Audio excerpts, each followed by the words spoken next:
ఓం శ్రీ గురుభ్యో నమః. హరి ఓం. శుక్లాంబరధరం విష్ణుం శశివర్ణం చతుర్భుజం ప్రసన్నవదనం ధ్యాయే సర్వవిఘ్నోపశాంతయే. మిథున రాశి వారికి ఈ వారం ఏ విధంగా ఉండబోతోందో తెలుసుకుందాం. ఈ ఆదివారం 25వ తారీఖు నుంచి వచ్చే ఆదివారం 31వ తారీఖు వరకు ఈ మిథున రాశి వారికి ఏ విధంగా ఉండబోతుంది.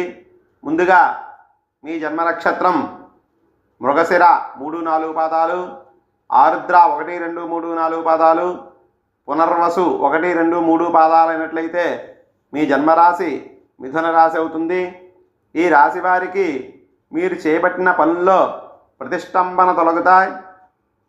ఈ రాశి వారికి మీరు చేపట్టిన ప్రతి పని కూడా ఆటంకాలన్నీ కూడా తొలగిపోతాయి. కొన్ని వ్యవహారాల్లో ఉత్సాహంగా ముందుకు సాగి విజయాలు సాధిస్తారు.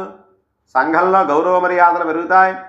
గృహంలో ఆకస్మికంగా నిర్ణయాలు తీసుకోవడం జరుగుతుంది. వారం మధ్యలో ఆశ్చర్యకరమైన సంఘటనలు కూడా మీకు ఎదురవడానికి అవకాశాలు కనబడుతున్నాయి.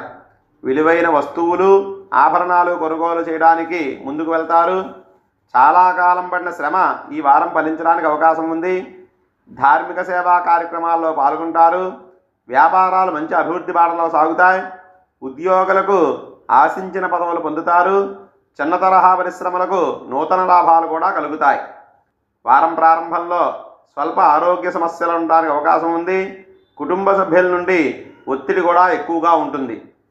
ఈ మిథున రాశి వారు ఇంకా శుభఫలితాలను పొందాలి అనుకుంటే విష్ణు సహస్రనామ స్తోత్ర పారాయణం చేయడం వల్ల శుభ ఫలితాలను పొందుతారు. స్వస్తి.